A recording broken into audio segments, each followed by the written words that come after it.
Breaking news చూస్తున్నారు.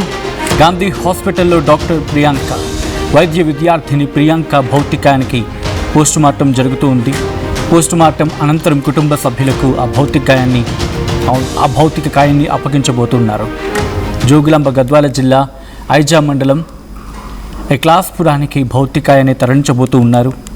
సాయంత్రం స్వగ్రామం ఎక్లాస్పురంలో వైద్య విద్యార్థిని ప్రియాంక అంత్యక్రియలు జరగబోతూ ఉన్నాయి. స్థానిక శ్మశాన వాటికలు కాకుండా వ్యవసాయ క్షేత్రంలో అంత్యక్రియలకు ఏర్పాట్లు చేస్తోంది ఆ కుటుంబం. ఇప్పటికీ అక్కడికి అధికారులు చేరుకున్నారు. పోస్టుమార్టానికి సంబంధించి సంబంధిత అధికారులు అక్కడికి చేరుకున్నారు. వ్యవసాయ క్షేత్రంలో అంత్యక్రియలు జరిపేందుకు కుటుంబం ఏర్పాట్లు చేస్తుంది. వాళ్ళ ఇంటి దగ్గర ఏర్పాట్లు ఇప్పటికీ ప్రారంభమయ్యాయి. ఆ కుటుంబం శోకసంద్రంలో మునిగిపోయింది. వంశపారంపర్యంగా పంట పొలాల్లోనే అంత్యక్రియలు జరుపుతోంది ఆ కుటుంబం. ప్రియాంక మృతితో స్వగ్రామం ఎక్లాస్పురంలో విషాద ఛాయలు అలుముకున్నాయి. కూతురు మరణం ఆ తండ్రిని గుండెలు పగిలేలా చేస్తోంది. ఆ కుటుంబాన్ని, ఆ తల్లిదండ్రులిద్దరిని. నవమాసాలు కనీ పెంచిన కూతురు అంత పెద్దదై ఇంకొన్ని రోజుల్లో డాక్టర్ అయి 10 మందికి సేవ చేస్తుంది, 10 మందికి ట్రీట్మెంట్ అందిస్తుంది అని అనుకుంటున్న తరుణంలో ఆ తల్లిని గుండె పగిలే వార్త కమ్మేసింది. ప్రియాంకను తలుచుకొని బంధువులు, గ్రామస్తులు కన్నీళ్లు పెట్టుకుంటూ ఉన్నారు. విజువల్స్ మీరు చూస్తూ ఉన్నారు. వ్యవసాయ క్షేత్రంలో అంత్యక్రియలకు ఏర్పాట్లు జరుగుతూ ఉన్నాయి. అండ్ పై బాక్స్లో చూడొచ్చు, ఇటు గాంధీ హాస్పిటల్కి చేరుకుంటూ ఉన్నారు అధికారులు, వైద్యాధికారులు, అలాగే ప్రభుత్వ అధికారులు కూడా అక్కడికి చేరుకుంటూ ఉన్నారు. ఇంకో పక్క వ్యవసాయ క్షేత్రంలో అంత్యక్రియలకు ఏర్పాట్లు జరుగుతూ ఉన్నాయి. ఆల్రెడీ ఒకసారి మీరు చూస్తే కనుక ఆ కుటుంబానికి సంబంధించి వాళ్ళు శ్మశాన వాటికలో కాకుండా వాళ్ళ వ్యవసాయ క్షేత్రంలో అంత్యక్రియలు నిర్వహించడం వాళ్ళకి వంశం పారంపర్యంగా వస్తూ ఉంది. దీంతో అక్కడే ప్రియాంక భౌతికాయానికి అంత్యక్రియలు చేసేందుకు ఆ కుటుంబం ఏర్పాట్లు చేస్తుంది. ఇప్పటికీ భారీ యంత్రాలు అక్కడికి చేరుకొని అక్కడున్న చెదలని అక్కడున్న ఆ మొక్కల్ని తొలగిస్తూ ఉన్నాయి. అక్కడున్న ఆ ప్రాంతాన్ని పూర్తిగా క్లీన్ చేసే ప్రయత్నం చేస్తూ ఉన్నారు. అక్కడున్న ఆ కలుపు మొక్కల్ని తీసేసి ఆ ప్రాంతాన్ని ఖాళీ చేయించి అంత్యక్రియలకు ఏర్పాటు చేస్తుంది ఆ కుటుంబం. ఇటు గాంధీ హాస్పిటల్లో ఇటువంటి పరిస్థితి ఉంది. At the same time visuals మీరు చూస్తూ ఉన్నారు. గాంధీ హాస్పిటల్కి చేరుకున్నారు ప్రియాంక తండ్రి వెంకటేష్. అక్కడ అధికారులతో మాట్లాడుతున్నారు. I think MLA Adireddy Vasu అనుకుంటాను, ఇఫ్ ఐఎమ్ నాట్ రాంగ్. అక్కడికి చేరుకున్న ఆ విజువల్స్ని మీరు చూస్తున్నారు. గాంధీ హాస్పిటల్కి చేరుకున్నారు. ఇటు వైద్యాధికారులు కూడా అక్కడ ఉన్నారు, మాట్లాడుతున్నారు. మా ప్రతినిధి నిర్మల దగ్గరికి వెళ్ళే ప్రయత్నం చేస్తున్నాను. నిర్మల, ఎటువంటి కాన్వర్సేషన్ జరుగుతోంది అక్కడ? ఎస్ సచిన్, ఇక్కడికైతే ఇప్పుడు Rajahmundry urban development authority chairman, అలాగే రాజమండ్రి ఎమ్మెల్యే చేరుకున్నారు. అలాగే ఇక్కడ ప్రియాంక తండ్రి కూడా ఉన్నారు. మొత్తం కూడా ఇక్కడ పోస్టుమార్టం నిమిత్తమై కూడా ఇప్పటి వరకు లోపలికి మార్చురీలోకి ప్రియాంక తండ్రి వెళ్ళి రావడం కూడా జరిగింది. సంతకాలు అంతా ప్రాసెస్ అంతా కూడా పూర్తయింది. ఇప్పుడు ప్రస్తుతము మాట్లాడడానికి సిద్ధంగా ఉన్నారు. మీడియాతో మరి మాట్లాడించే ప్రయత్నం అయితే చేద్దాము.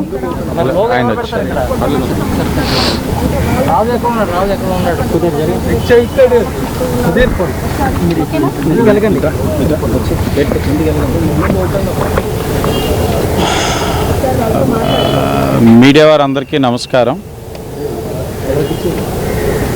చాలా దురదృష్టమైన సంఘటన. ముందుగా సోదరిమణి వారి కుటుంబ సభ్యులందరికీ కూడా ప్రగాఢమైన సానుభూతి తెలియజేస్తా ఉన్నాం.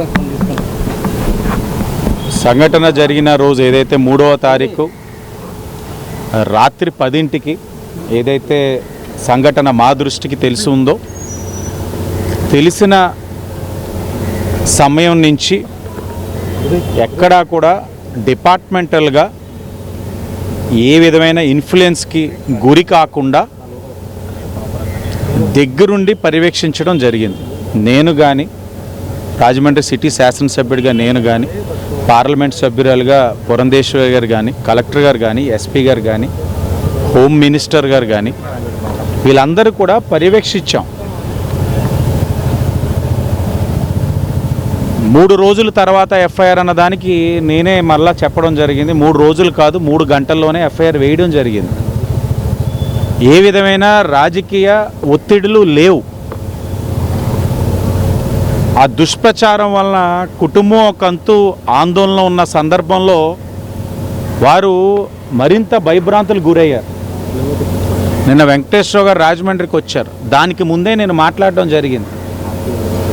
వచ్చిన తర్వాత ఆయన దగ్గరుండి డిపార్ట్మెంట్ వాళ్ళు ఏ విధంగా ఇన్వెస్టిగేట్ చేశారు అన్నది ఆయన కళ్ళతోటి ఆయనే చూసుకొని, ఆయన చెవులతోటి ఆయనే విన్న తర్వాత ఈ ప్రభుత్వం ఎంత పారదర్శకంగా ఈ యొక్క సోదరిమణి యొక్క వ్యవహారంలో వ్యవహరించిందన్నది చాలా స్పష్టంగా కనబడతా ఉంది.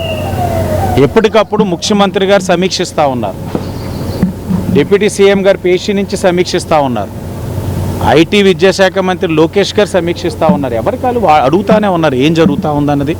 ఎక్కడా కూడా లోటుపాట్లు ఉండకూడదు. చట్టపరంగా ఎవరైతే కారకులు ఉన్నారో, ఈ రోజున ఆయన ఒక బీసీ బిడ్డగా కష్టపడి కష్టాలు చూసిన వ్యక్తిగా వారికి ఉన్న 3 కూతురు కూడా ఈనాడు కూడా కష్టాలు అనుభవించకూడదని వారి 3కి విద్యకి అధిక ప్రాధాన్యత ఇచ్చారు. సామాన్య వ్యక్తి, వీవర్స్ కమ్యూనిటీ, ఒక బీసీ బిడ్డ. ఇలాంటి పరిస్థితుల్లో ఆయన కంటికి రెప్పలా పెంచుకొని విద్యకి ప్రాధాన్యత ఇచ్చే అమ్మాయిని రేపన్న రోజున పీజీ కూడా కంప్లీట్ అయ్యి ఆయనకి ఒక పెద్ద కొడుక్క అమ్మాయి వ్యవహరిస్తుందన్న సందర్భంలో ఇలా కోల్పోవడం అన్నది తీరని బాధ. అదే ముఖ్యమంత్రి గారి దృష్టిలో కూడా ఉంచాం. ఆయన కూడా తీవ్రమైన ఆవేదనకు గురై ఉన్నారు. నిన్న మధ్యాహ్నం వచ్చిన తర్వాత ఆయనతో పాటు భోజనం చేసి నేనే నా కారులో హైదరాబాద్ దాకా తీసుకొచ్చాం. ఇక్కడ మా పార్లమెంట్ రాజమహేంద్రవరం అధ్యక్షులు బొడ్డ వెంకటరామ చౌదరి గారు కూడా రావడం జరిగింది. అందరం కూడా దగ్గర ఉన్నాం. ఆయనకు భరోసా కల్పించాం. కూటమి ప్రభుత్వం ఆయనతో అండగా ఉందన్న నమ్మకాన్ని క్రియేట్ చేశాం. మధ్యలోని ఎవరికి వారు రాజకీయంగా దీన్ని వాడుకోవడానికి ప్రయత్నాలు చేశారు. నిన్న మేము కారులో వస్తుండగా 3:22 మధ్యాహ్నం మరణించినట్లు తెలుస్తున్న సందర్భాన్ని మీకు గుర్తు చేస్తూ దానికి ముందే మరణించినట్లు కొంతమంది దాన్ని ప్రచారం కూడా చేసుకున్నారు. ఒకటి కాదు, ఆ కుటుంబానికి కలిగిన బాధల్లో అనేకమైన ఇబ్బందులు ఎదుర్కొనే విధంగా జరిగిపోయిన సంఘటనలు. సంపూర్ణంగా ఆ కుటుంబానికి కూటమి ప్రభుత్వం అండదండలు ఇస్తూ ఉంది. ఇన్ఛార్జ్ మంత్రిగా నిన్న రామానాయుడు గారు మాట్లాడారు. జోనల్ ఇన్ఛార్జిగా ప్రతిపాటి పుల్లారావు గారు మాట్లాడారు. హోంమంత్రి గారు కూడా అదే పని మీద మాట్లాడుతూ ఉన్నాం. అలాగే వాళ్ళ కుటుంబానికి కూడా ఒక భరోసా ఇస్తూ ఉన్నాం. అలాగే ఇలాంటి సంఘటనల ద్వారా అంత కష్టపడి చదివి ప్రాణం కోల్పోయిన సోదరిమణిలాగా ఇంకెవరికి కూడా జరగకుండా ఉండేందుకు కూటమి ప్రభుత్వం ఏదైతే కారణమైన ఇద్దరిని అయితే వదిలిపెట్టదు. చట్టపరంగా వాళ్ళు రిమాండ్కి వెళ్ళారు. ఇంకా ఏ విధంగా చెయ్యాలన్నది కూడా చంద్రబాబు నాయుడు గారు చూడమన్నారు. మరొక కుటుంబం ఇలాంటి బాధ రాకూడదు, ఇలాంటి ఆవేదన చెందకూడదు. ఇంత మంచి చదువు చదివి ఇలాంటి చావు అన్నది ఆ అమ్మాయికి ఉండకూడదు. కానీ అలాంటి చావు ఇంకెవరికి కూడా రాకూడదు అన్నది వెంకటేశ్వర గారు నాకు ఆ ప్రయాణం 6 గంటల్లో అడిగింది ఒకటే. నాలాగా ఇంకో తండ్రికి ఆ బాధ ఉండకూడదు, ఇంకో ఒక వ్యక్తికి రాకూడదు, చట్టపరంగా చెయ్యండి అన్నారు. అది తప్పకుండా ప్రభుత్వం ఆ బాధ్యత తీసుకుంటుంది. పోలీస్ డిపార్ట్మెంట్ వారు చాలా పారదర్శకంగా ఇన్వెస్టిగేషన్ చేశారు. ఇప్పుడు పోస్ట్ మార్టం అవుతూ ఉంది. తదుపరి ఏదైతే వాళ్ళ స్వగ్రామానికి తీసుకెళ్తా ఉన్నారు అక్కడ కూడా ఇప్పుడు ఆయనతో పాటు మా జిల్లా అధ్యక్షులు వెళ్తూ ఉన్నారు. అక్కడ మరలా అక్కడ మంత్రి టీజీ భరత్ గారు ఆ బాధ్యతలు తీసుకుంటా ఉన్నారు. ఆ కుటుంబానికి ఏదో ఈరోజు కార్యక్రమం అయిపోతే కాదు.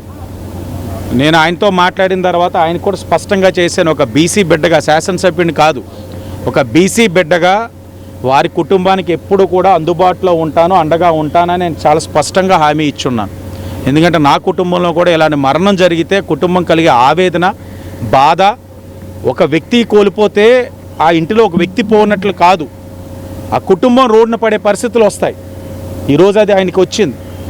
అలాంటి పరిస్థితుల్లో ఈరోజు కూటమి ప్రభుత్వం ఆయనకు అండగా ఉంటా ఉంది. అన్ని విధాలుగా అండగా ఉంటామని మాట ఇచ్చాం.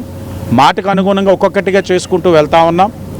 అలాగే నేను కోరుతా ఉన్నాను, ఆయన కూడా నిన్న ఆవేదన చెంది భోజనం చేసిన తర్వాత నాకు ఒక 5 నిమిషాలు టైం ఇవ్వండి అన్న తర్వాత వెళ్ళి వచ్చిన తర్వాత నాకు తర్వాత తెలిసింది, ఒక వీడియో రిలీజ్ చేశారు, దయించి రాజకీయం చేయవద్దు. ఇలాంటి సందర్భాల్లో రాజకీయాలు చేసి ఆ అమ్మాయిని వ్యక్తిగత హననం చేయడం ఇవన్నీ కూడా చేయకండి. దయించి బాధలో ఉన్న కుటుంబానికి భరోసాగా నిలబడండి.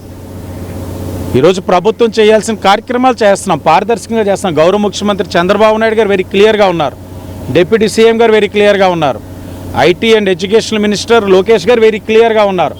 తప్పు చేసిన వారు ఎవరైనా సరే వదిలిపెట్టే ప్రసక్తే లేదు.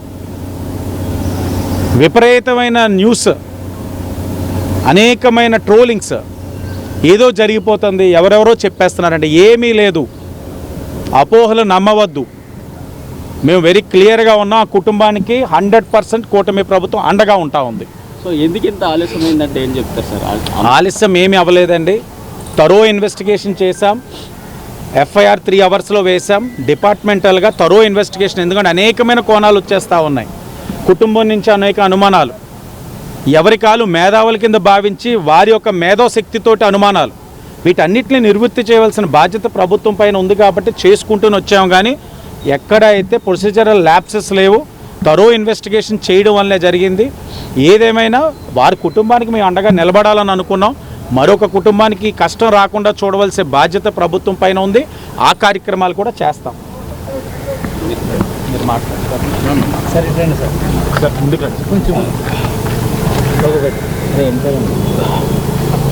ముందుగా నా కూతురు డాక్టర్ ప్రియాంక కొరకు న్యాయం జరగాలని మీడియా మిత్రులు, మిగతా వాళ్ళు, స్నేహితులు అందరూ కృషి చేసిన వాళ్ళందరికీ పేరు పేరున ధన్యవాదాలు తెలుపుకుంటున్నాను. అయితే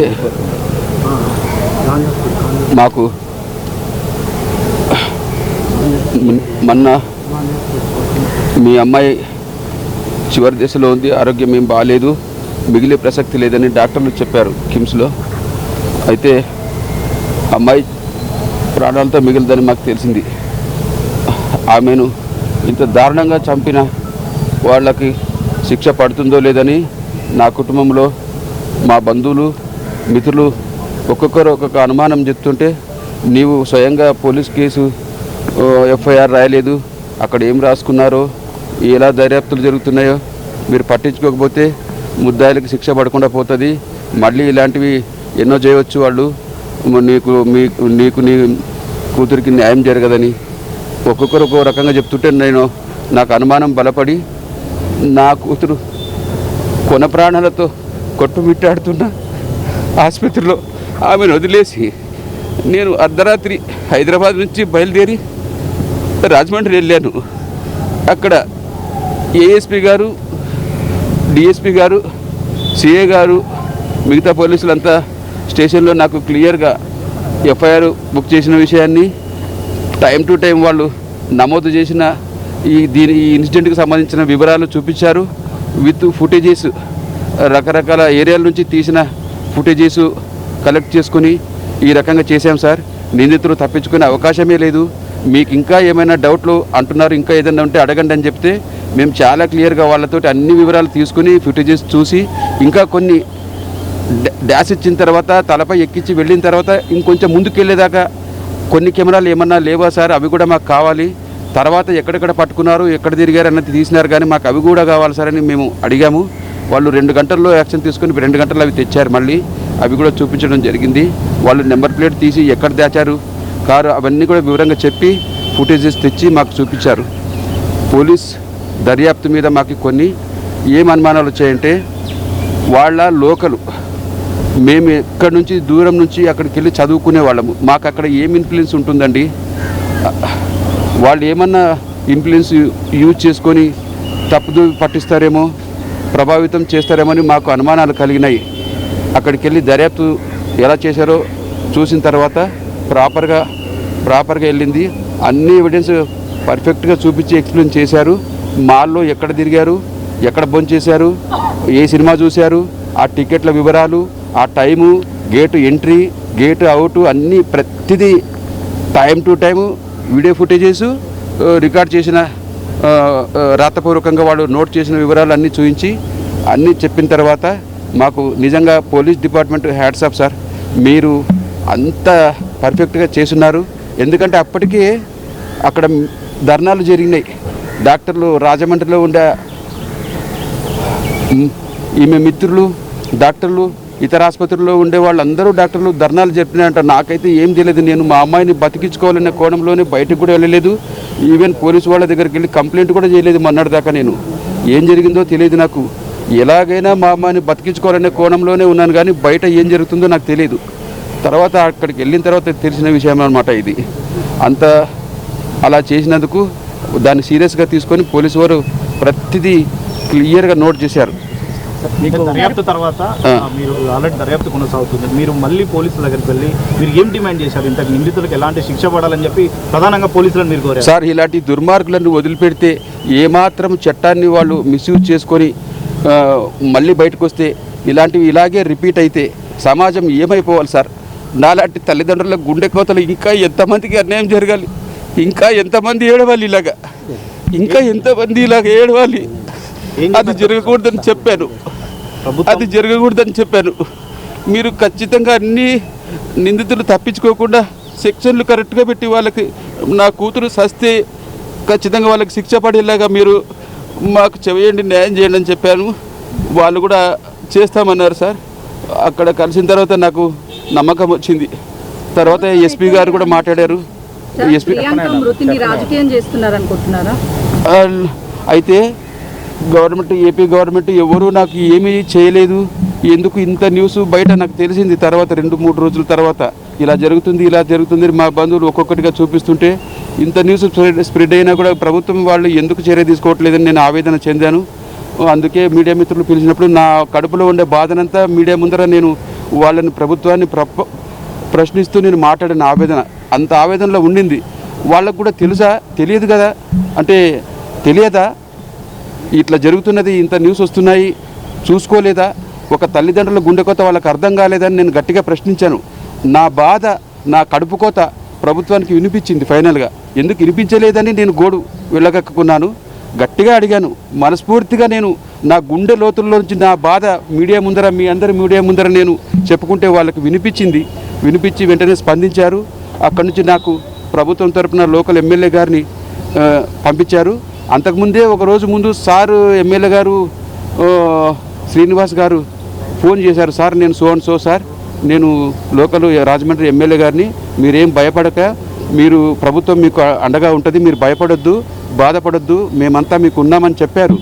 కానీ ఆ రోజంతా ఎదురు చూశాను, మేము వస్తామన్నారు, ఎందుకు రాలేదని అది కూడా కొంచెం ఆవేదన చెందాను. కూటమి ప్రభుత్వం మీకు ఎలాంటి హామీ ఇచ్చింది ఇప్పుడు? ఎందుకంటే ఆల్రెడీ ముఖ్యమంత్రి గారు మాట్లాడారు, డిప్యూటీ అవును సార్ మాట్లాడారు. మీకు ఎలాంటి హామీ ఇచ్చారు? ఇప్పుడు బాగా స్పందించారు. నా బాధ మీ ద్వారా, మీడియా ద్వారా చెప్పుకున్నందుకు వాళ్ళకు వినిపించిన తర్వాత వాళ్ళు అంతకుముందే చేస్తున్నారంట, కానీ నాకు తెలియదు కదా సార్. నాకేం తెలుసు వాళ్ళు ఎంతవరకు చేస్తున్నారనేది నాకేం తెలియదు. నా బాధ నేను వెళ్ళగక్కున్నాను. తర్వాత నాకు అన్ని విషయాలు చెప్తూ వచ్చారు. అక్కడ ఎమ్మెల్యే గారిని నాకు తోడుగా పంపించి ఏం జరుగుతుందో ఎక్స్ప్లెయిన్ చేసి, అసలు మీకు ఏం జరుగుతుందో ఇక్కడ విషయాలు మీకు తెలుసా చూడండి అని చెప్పి వాళ్ళు ఎక్స్ప్లెయిన్ చేయడం జరిగింది.